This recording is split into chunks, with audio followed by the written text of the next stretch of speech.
When Harri Met Sally, a photography podcast, would like to acknowledge the Wurundjeri people of the Kulin Nation, the traditional owners of the lands and waters in which we are recording this podcast on today.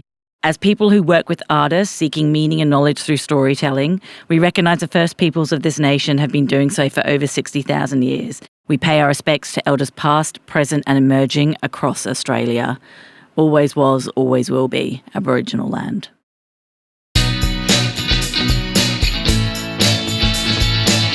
None of this is possible without the fantastic help we've had from ColArts. Thank you so much for the support on providing your pod suites. Nikon Australia, incredible ambassadors for the photography industry. And Ted's Camera Store, also great ambassadors, have been around forever and are doing wonderful work. And A&L Artistic Framers, who have been framing photography and art for as many years as I can think.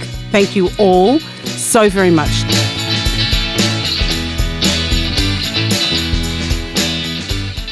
Hi, and welcome back to season 2 of When Harri Met Sally. Hey, Harri, how are you, darling? I'm good, Sally. How are you doing?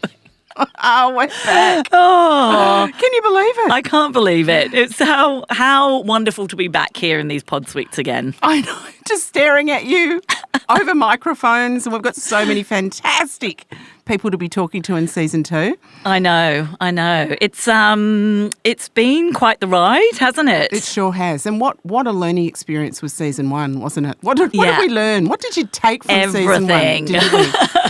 Oh, you know, we had paper notes that I was writing down and you couldn't read them properly. Well, we're a lot more organised this year, but it's still the same banter, the same incredible guests that we're having on. Yeah. And there's going to be more wonderful, I guess, isn't there? Yeah. But the same but different. Absolutely.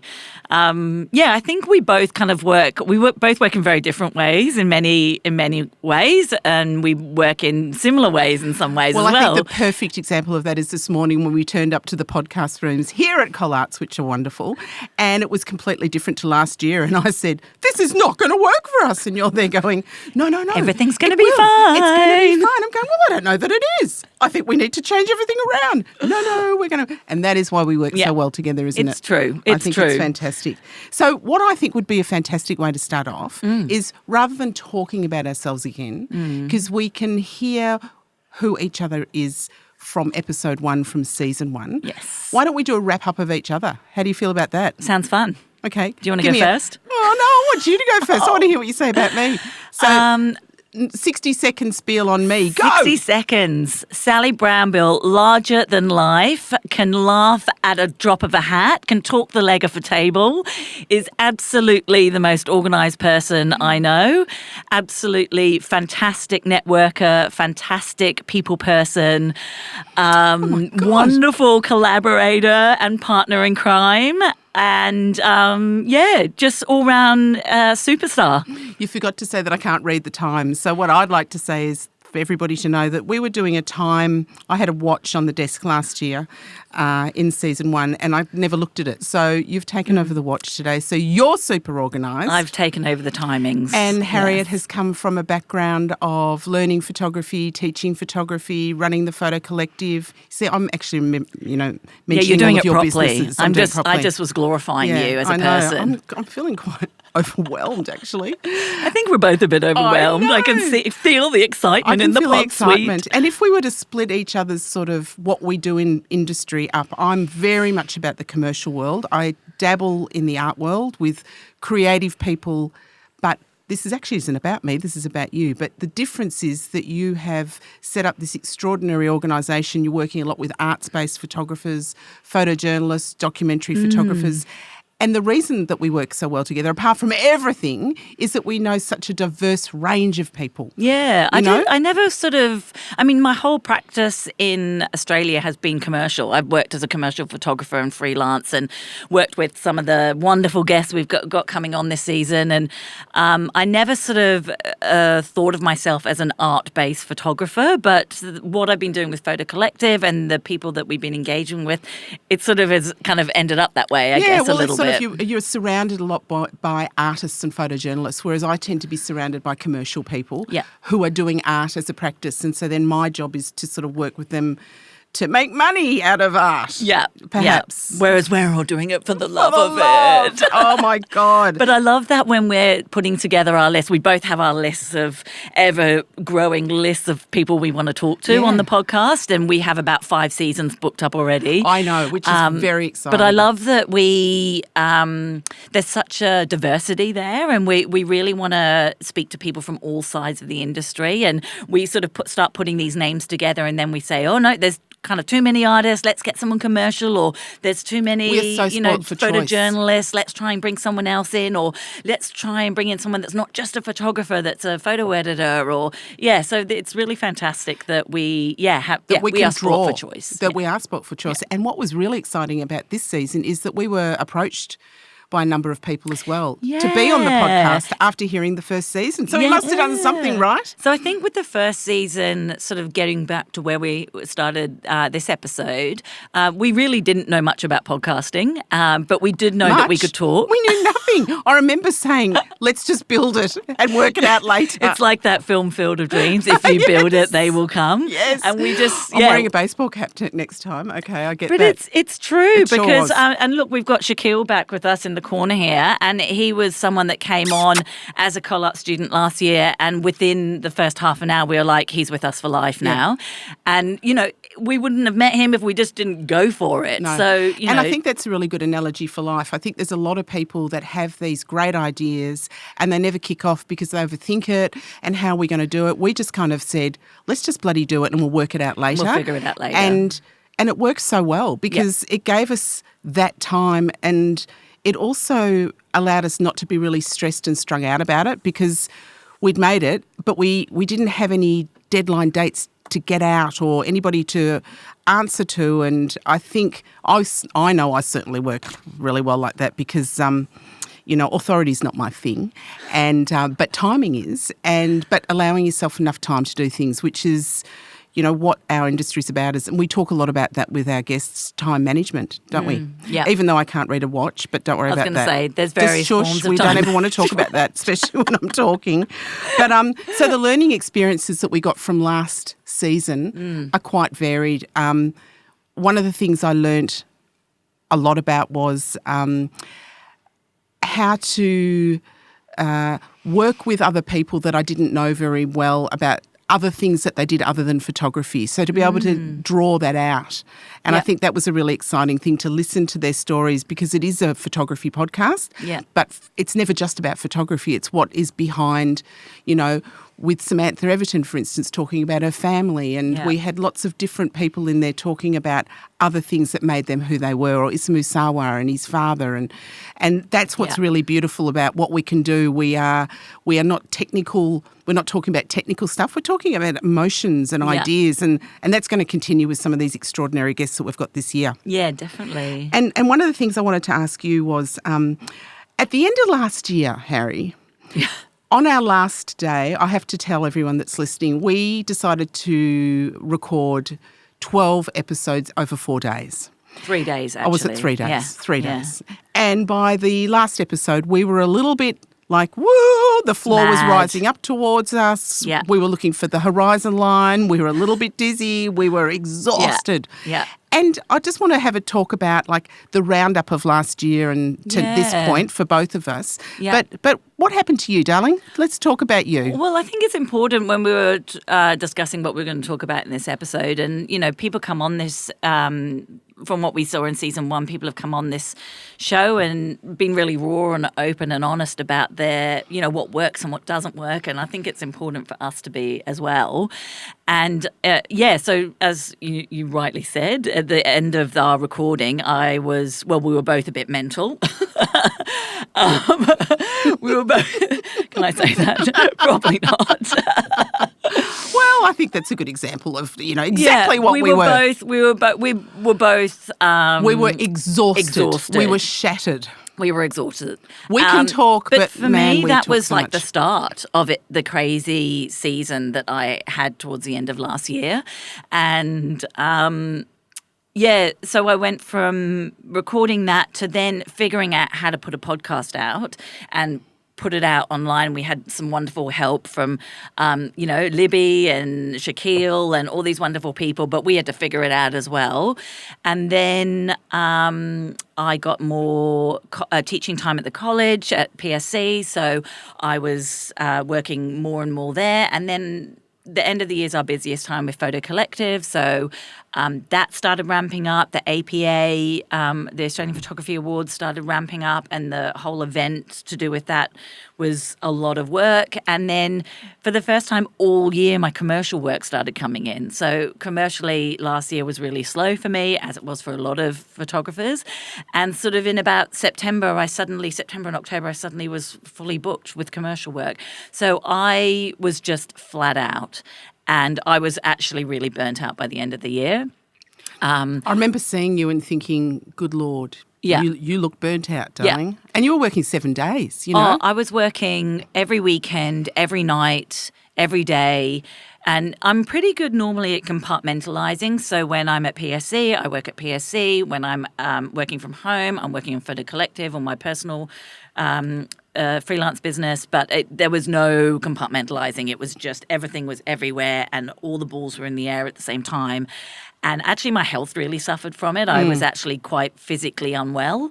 And that, might have happened anyway, but also... It doesn't help. Stress doesn't help the body. Doesn't help the body. And you had a little bit of time in hospital, didn't you? I had a bit of little op thing. And then, of course, so I had that. And then 4 days later, I was moving my storage unit around to bump in an exhibition the following week, the APA exhibition. So no rest time, no recovery time.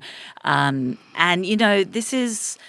I'm great at telling other people what to do. I'm great at giving other people advice, and I'm really bad at taking it for myself. And I would never, ever encourage anyone to do what I did last year, and yet for me it doesn't matter. But I think it's the life of a freelancer. I think we are built to go, I can't say no.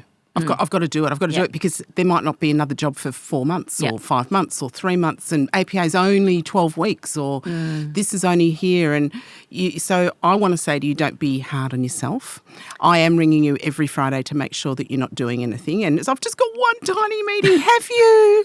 Okay, one meeting. So I do check in with you now. And I think that's really important that you check in with your friends and your colleagues and things as well. But it's a really normal thing. And in the position that I have as a consultant to creative people, I see it all the time. And I myself, over the years have had burnouts, when my mum died, when things happen, in your life. Because you've got life and you've got your career, and often your life and your career, they just go bang at the same time. And we are all good at time management. We're all good at decompartmentalising. That's a really hard word. Until we're not. Until you have somebody go, stop. Or your body just goes, had enough. I'm crashing. I'm burning. So it's a really important thing for us to be talking about, because people that are listening to it there'll be people out here listening and resonating with what you're talking about. And so in the end, I remember you just saying, I'm checking out for January. So tell us about that. Yeah, so normally at the end of each year, the photography industry closes down essentially for January. So I know that that's coming up, and maybe that's why I push myself so hard, because I know I've got that time off. But I had a month door to door from the 20th of December to the 20th of January pretty much. And that was absolutely amazing. And during that time, I actually slept? I slept a lot, and I took 3 nights on my own in Hepburn Springs. So it's the first time I've spent that much time on my own since I was pregnant with my son, who is 11 years old now. I've had maybe 1 night on my own before, but normally when I get to have a babysitter, or my parents can look after my son, and we have time, my husband and I have time together, it's probably because we have an event or work or something else going on. So it's very rare that we get any time just together, and it's it just doesn't happen that I get time on my own. And it's so important. It's so I took important. 3 nights, and so I had 2 whole days. Did you on take my a book? own. I took a book. I took a journal. I spent time in the hot springs. I just didn't speak to anyone. I just Listen spent to me. all this time. I know it was unbelievably restorative. So what I realised at the end of that is, look, it's not likely that can happen every kind of couple of months, but what can happen is you can carve time out for yourself. So this year I'm working really hard at taking Fridays off, as you alluded to before. And it's not even the whole of Not Friday. alluding, I'm making sure you're doing it. There's no illusion. It's just the time when my son's at school. So it's 9 o'clock till 3:30, and I'm just making sure that, you know, my auto replies on my emails are on, and I'm trying really hard not to book anything in. I'm trying not to send emails. I'm trying not to have meetings, and I'm trying to do something that's just for me. So, and how's it going, Doc? The sparring is like my go-to now. So whether that's at the pool or whatever, just to give myself a bit of energy, whether it's seeing a little film in the middle of the day and feeling very indulgent, or just taking myself for a coffee. Eating chocolate. It's going really well. Yeah. And I'm You're looking really, great. really enjoying And it. how's your health? Better. Yeah, better. Much better. You know, we've all still got some things as we get older, but Well, you've got your I'm sparkle in feeling your eyes again. so much and better. a wet nose. No, sorry, that's yours.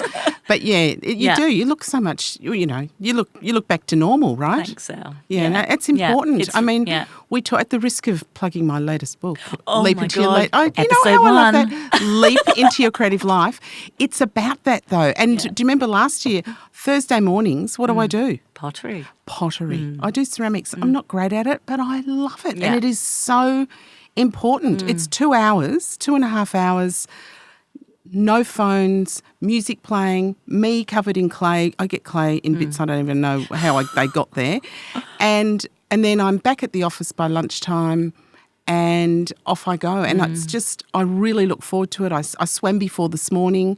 I am really good at being selfish about my time now because I've been you for so long. Yeah. And also my husband and I, we're empty nesters now. And that's a really different thing. So it's a totally different story to where you're at. Yeah. But it also took a lot of adjustment. Like when Lil turned 18 and got her licence and then went to university and then went travelling and now she's moved out of home. It's like it's a huge adjustment because I'm such a mum, you know, and I like to make things happen and organise. But I think life, what I talk about a lot, and we all need to talk about a lot, is what is right for you at this point in your life. Yeah.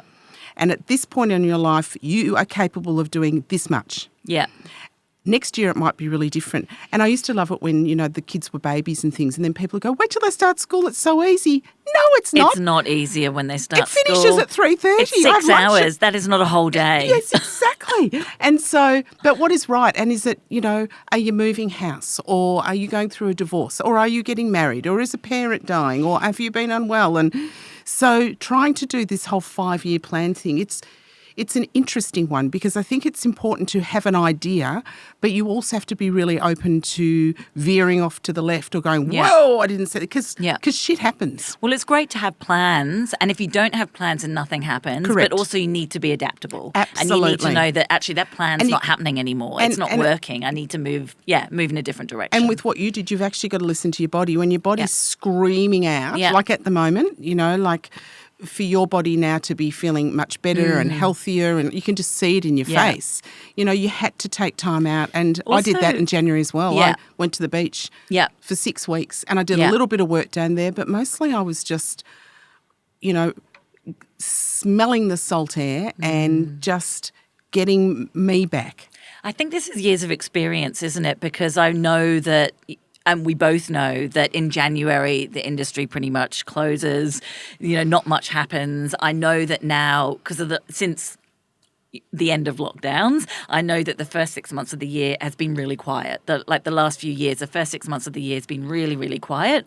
So this year, I'm trying not to worry about it. I mean, obviously there's going to be slight concerns, you know, financial concerns, whatever, but I know that the second part of the year is going to be busier because I've had that experience over the last 2 or 3 years. But you've got to manage it, and I will still be there making sure. Sit into it and make sure that you take the time while you can, because it will come back at some point. Yeah, it will. And so what about you, Sal? What does the first few months of the year look like for you? How's 25 started to develop for you after your wonderful time at the beach? Yeah, I did. I had a wonderful time at the beach. I really did. I had nana naps. I spoke to lots of different people to think about what I was doing this year. It's a time where I think about what's my year going to be like. And I've got a fantastic new student working with me this year, Shani. And Shani rang me, and she's of Chinese heritage. And she said, look, I'd really like to take that last week of January off for Chinese New Year. And I went, oh, yeah? Well, what about we start back in February? I've never done that before. And she went, great. And I went, okay. So that's why I stayed down there for so long. But I did have my laptop and I did answer some phone calls. I've got back to this year. It's been quite a curious one. So not only do I work in photography, but I work across advertising and design. And a large proportion of my business is recruitment within those areas, although I don't like being called a recruiter, as I talked about before. I'm a people connector. It is very tough out there at the moment, right across advertising, photography, design. Our industry, creative industry, is really hugely affected by what goes on in the world, you know, and with everything that's happening in the economy and with the government and everything else. It seems to always be the first industry to go fall apart. But I would also like to say that it's one of the first industries to bounce back again. Because, you know, the first thing is when money's tight, what do we stop? We stop marketing budgets, right? Yeah. We go, we can't afford to do that. We can't afford to do this. We can't afford to do that. And then when money comes back and it's like, shit, we better start doing this. We better start promoting. So I've been around a pretty long time and this has happened many, many times. So I'm not worried about it, but it is exhausting because my other side of the business is consulting with creatives to help them be the best that they can be, right?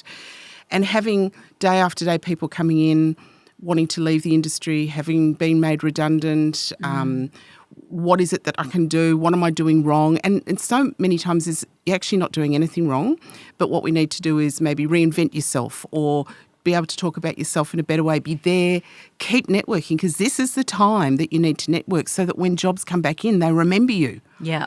Right? Yeah. So if you It's stop building doing all of that, foundations absolutely, while you're quieter. and a career is about building blocks. So it's been an odd year, and it's been a year, as you know, I had a bit of a rant at you the other day. I don't often do that.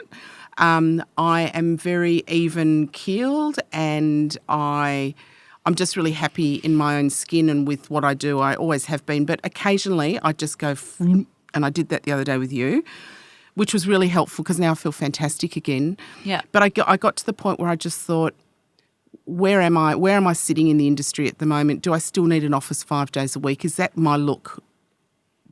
I'm only really using it 2 or 3 days a week. But if I don't have it, what will I do? And I started overthinking everything, which is so not what I do. And I probably started overthinking things because I haven't been as busy as I normally am. But now that we've got the podcast happening, and really it went for about 48 hours. I know it sounds ridiculous, but I deal with things straight away. Yeah. I don't let things fester, and I just talk to anybody that wants to hear me. It happened to be you and my husband the other day. And by the next day I woke up and I thought, no, I actually feel quite good about this. And I don't have to put a pressure on myself to make a decision now. Yeah. So my decision is to stay where I am now for 12 months, and then I'll think about next year and start planning what next year might look like. Yeah. And for me, that's much better because I don't want to be pressured into anything. Absolutely. And so there is a plan there. What it is yet, I have no idea. I've got a little bit of an idea. And it won't be too different to what it is, but it might be trimming the sails a bit. It might be changing stuff up. Yeah. And sadly, a lot of it is money orientated as well because, you know, paying for a space for, that I'm not using half of the year is dumb. I'd be telling somebody that is not smart. Yeah, but it's nice. But it's also great to have those kind of your feet somewhere, you know, and that also brings on, opportunities and networking and connections and knowing that you've got some place to go to work. That can bring a whole lot of kind of opportunities as well. Yes, but it was interesting because I was at a party the other day and I met a lady that does share the space where I'm in, and I said, I never see you when you're there, and she goes, I'm only there every second Wednesday, and I went, oh. So So that kind of all of a sudden I thought, so maybe I can stay where I am, but Bring someone else in. Yeah, bring someone else in and share my room. I'll have it 3 days, they can have it, whatever. So I think what I'm trying to say, in a really Sally roundabout way, is there's always options, right? It's always going to work out okay, because if you're hungry and you want to make things happen, I just make things happen. Yeah. And it will happen and it'll be right, because I won't be jumping into something without thinking about it. Yeah. But there are options out there for all of us, and it is a really tough time. Yeah. But I'm not here being doom and gloom going, you're never going to get a job. It's really important to talk about it is tough times, it is tough times out there. And, we don't want to be doom and gloom, and we love our industry and we know we have faith in it. We know it will come back. But there's a lot of people who are going, is it just me? What is going on? Yes. I'm losing everything. Correct. And actually, in many ways, photography is a sole trader business. It's very solo. And if you're sitting at home and working and trying to figure out how to get work, and your clients aren't getting back to you or you're getting no's, you can think it's you. But actually, it is something that's happening across the industry. We don't want to doom and gloom it, but, this is, it's happening to all of us. And let's hope when we start season 3 that it's changed a little bit. Yeah. But I think you hit the nail on the head just then, was saying, we are often working at home. So when I was a young photographer, that wasn't a thing. We were all in studios. We were all bitching about things at the same time. We were all hating on clients at the same time. And if we were quiet, we were doing fun shoots together, or we were drinking beer. Yeah. Do you know what I mean? But there was much more a sense of community. Yeah.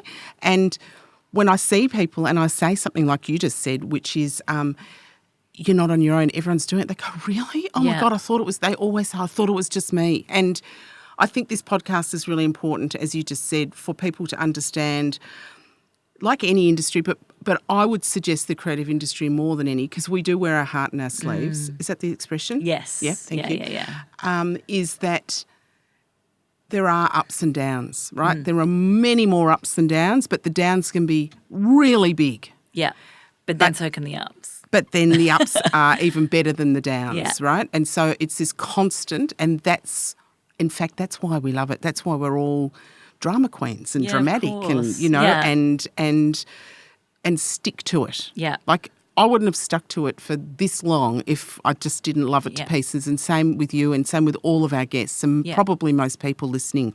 So if you are listening and you're questioning what it is that you're doing, don't give up. Yeah. Maybe sideline it for a while. Also, pivoting. Like, you doing can't something. Use that word. It's too is it? bloody COVID. You can't say that word. Oh, is for it? Me. Oh, sorry. Okay. Trauma. Yeah. COVID trauma. Triggering. Okay, so don't pivot. But you can, being able to, go back and get a cafe job and be a barista or work behind a bar 1 or 2 nights a week. We think that these things are going backwards or I used to, my first whole career was in hospitality, and for so long I thought, I never want to go back there because it's going backwards. But actually, if you're getting out and you're being somewhere and you're meeting people and you're having conversations, everything leads to something else. And actually, by just doing something else, getting out of your head and just doing something, whatever it is. Whatever it is. And do you know what? You've got to wake up every day and you've got to have a plan. Yeah. What is the plan today? And nobody will judge you if you are. Sometimes that plan can be, I'm going to do nothing. Lie on the sofa and that's the watch plan. 3 films. But as long as it's intentional and it's not just that you've ended up there. Absolutely. And having that plan, whatever it might be, and having those sideline jobs is, you've got to eat, right? You've got to eat and you've got to feed your soul with your craft. And if your craft is not quite making it at the moment, you end up really feeling angry about your craft. Yeah. So having that money coming in, as you said, as a bar job or, mowing lawns or gardening or whatever it is that you want to do, and we've all done it. Yeah. We've all had sideline jobs. When I was starting up, I used to do telephone calling at night time, ringing people up for surveys over the phone, and worked in bars, door bitch in a nightclub, whatever it took. And loved it. Yeah. And being out and about and talking to people, who knows where it leads and who do you meet? And I think that sense of community is I know sense of community is so hugely important. And I think loneliness is one of the most terrible things that people can experience. That's the word I'm going through. And it happens at all stages in your life. But if you are out there and you've got a community to talk to, that's what's so hugely important. And I think what we're doing with our podcast and talking about things like this is bloody fantastic. It's fun. What do you reckon? Good. Yeah, I'm so excited for this part of the podcast. The actual recording and speaking to people is just so much fun and so enjoyable, and I love learning from other people. It's funny, actually, once it actually started going live and on the air, I suddenly felt a bit sort of, oh bloody hell, it's out there. Like I felt a bit exposed or something. I know. I walked into one of the schools not so long ago, one of the colleges. She goes, oh my God, I heard you on podcast. I went, oh, did you? Oh, okay. Have you re-listened to season 1? I listened to it over the summer. I haven't re-listened to it. I listened to it all last year, but I haven't re-listened to it again. But yeah, it's being in this room. It's having these wonderful people come in and talk to us. And I think last season, we brought in people we knew really well because it was season 1 and we didn't know what the hell we were doing. We just wanted to bring in all like our nearest and dearest and good friends and people that would help us along. Absolutely. And this year's been similar as well, although we've had people reach out, like you alluded to at the beginning, reach out to us and say, I love what you're doing. And so we really wanted to connect with people that are connecting with us. So we're stretching the net a little bit and bringing in some people that have kind of connected with us, which is exciting. And on that, I think it could be, if anybody's listening to season 2 now, if you're out there thinking, gee, I'd love to be on this podcast, I've got something really interesting to talk about, or I've been doing some really cool stuff. Get in touch. We'd love to do that. We are interviewing 1 or 2 people via Zoom this season, which is, we've got to see how that goes, Shaquille. We'll be fingers crossed. He knows what he's doing with that because we've got no clue. So if you can't get to Melbourne, but I think that's also really interesting. If you think, wow, let me get on there. Yeah. And season 3, look out. We haven't even finished season 2 yet. We haven't even about season 3. We've barely even started season 2. But one of the things that did happen from season 1 was when we were interviewing Vanessa Gerrans from Ballarat. We're going up there. So we'll be doing a special pop-up podcast as well. Yes, that's still in the works. It's still in the works. I think it's all moving Vanessa, forward, if you're listening, we're actually coming. It's out there. So, so that's going to be cool. So exciting. We're also getting season 1 online for the Auckland Photography Festival as well. Yeah. So we're getting out and about, aren't we? We are getting out and about. And I guess we could talk forever, but I think just to kind of finish off this episode before we get stuck into the rest of the season, in the first episode we had one question that connected all the episodes together, and it was, why do you do it? Why do you do what you do? It's really simple, but we felt like it was a really great way to connect all the guests into this kind of one point. And we've got a question this season. We thought we'd mix it up a little bit. Okay. What is it, Sally? The question is, what does the future of photography look like to you? So what does it look like to you, Sal? Wow. God, do I have to start? Yes. Okay, the future of photography. I think it's going to be, I think I'm curious about what the future of photography is going to be. I don't think we really know about it, what it's going to do. I'd like to think it takes a total reverse and goes back to looking at working in darkrooms and analogue and people looking at that as a true art form.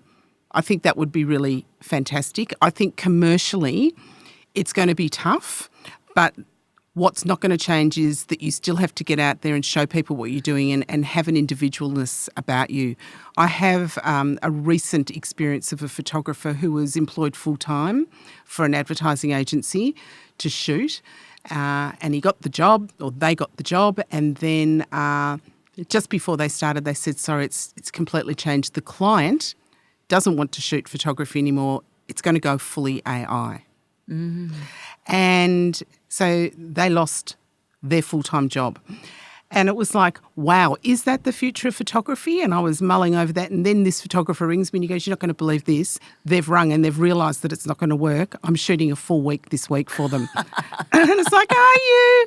So I don't think AI is going to replace true photography. what I would like to see with the future of photography is that people that employ photographers are better educated about photography. And what is it that a photographer can offer you that AI can't? And what it is, it's creativity, it's sensibility, it's emotion, it's all of those things that we know what photography is about. So getting into advertising schools and design schools and marketing schools and talking to them about the relevance of working with a good photographer. So the future of photography needs a lot more education, and it needs people to be ballsy, to sort of not have to keep up with the Joneses, but to actually remember what their craft was and where they came from. And if you want to go back and shoot 5x4 film or have a go at doing that, because we've got 20-year-olds coming through that have never seen that before, and they might think you're the next big thing, right? Because you're offering a point of difference. Yeah. And so the future photography, I think, is a little bit scary if we allow it to be. But we have been there before when computers came in, when digital cameras came in. All of that, we survived that, and that's our job. We're problem solvers as photographers. Yeah. So I'd like to see the education and the problem solving being louder than the scariness. Yeah. Wow. Nice. That was a big answer. Did you like that? Don't ask me to repeat it. But yeah. So what does the future of photography look like to you, Harri? Yeah, I mean, like all that, yes, tick, tick, tick. I think that it's just going to become more and more developed, and there's just going to be more creative options. I think this question is going to spark a lot of AI talk, which is, it's exciting, but I think in this day and age, actually, you're talking about going back to dark rooms and large format photography, medium format photography. That's what's happening. There's more and more labs popping up all the time. Yep. There's dark rooms popping up. There's people, the hipster generation they think they're discovering it, which is wonderful. Rediscovering it. And this blended with kind of AI and digital photography, it's just exploding our industry, and it's just making it have more depth and more layers. So I think that's really exciting. I also just really would love the future to be even more collaborative. So everything I do is collaborative, pretty much everything. Whether it's working with clients in a freelance aspect, or whether it's working with Tom and Gussie at Photo Collective, whether it's working with you on the podcast. Everything I do is working with other people, and I think it just brings out so much when you bounce off other people. Well, it gets back to that. You're not lonely. You're not out there wondering what I'm doing, And so I'd love to see us go back to, studios where there's loads of photographers and artists working all together. I'd love to see, I love this hot desking where people are kind of, renting desks for a day, a week or whatever, and collaborating and communicating with people from all different kind of industries. So I would hope that the future is kind of more community minded and more collaborative. That's what I would find more exciting. And that there's more money available to afford. That would be nice. Working with good photographers. The budgets of the old advertising gigs with the feel-good stuff of the art 80s. world. Yeah. There we go. Look at us. Yeah. Yeah, I think that's right. And it'll be really interesting where, throughout this season we're going to be talking to a guy that works in AI. Mm-hmm. We're also going to be talking to art-based photographers, commercial photographers, all sorts of people, which is going to be really interesting to see what the future holds for them. But we're also going to be talking to young people, students starting out. And we've got the wonderful Sally McInerney, who is the daughter. On next. Yes, and she is the daughter of Olive Cotton. And so the Olive Cotton Award is going to be announced, or the opening. It's open for entries now? Open for entries now. Yep. So the variety of the people that we're talking to is going to be hugely exciting. And I think everybody's future is going to be different, because we're going to be talking to people that have been in the industry for a really long time, but those that are still currently studying. So they're going to have different takes on it. going to be great. Exciting. So exciting. All right, darling. Okay. Well, I think that's a pretty Is that good... enough for now? I think that's a pretty good way to wind. I can't look at the clock because you've turned it upside down on me. I got the clock. It's you? all good. It's We're all right good? on time. Oh, look at us. We are so clever. Well, lovely to see you today, darling. Lovely to see you too, Sal. We've got Sally coming up in episode 2. In episode 2, yeah. Off we go. 2 Okay. Sallys in the room. Woo! Oh my gosh, how am I going to cope? I don't know. It's too much. Bye, Harri. Bye, Sal. Wow, wasn't it another fantastic episode? So much fun. And Harri, none of this is possible without the fantastic help we've had from, take it away. Shaquille Raymond, what a rock star audio engineer. I like that. Martin Stevens, my husband, for his guitar prowess on the intros and outros. And Shani Power, who is doing all of the behind-the-scenes photos and design of everything to do with the Instagram posts. Thank you all so very much to help us get our podcast out. We'll see you on the next one. We will. It's been wonderful, Harri. Thanks, darling. Bye-bye. Bye.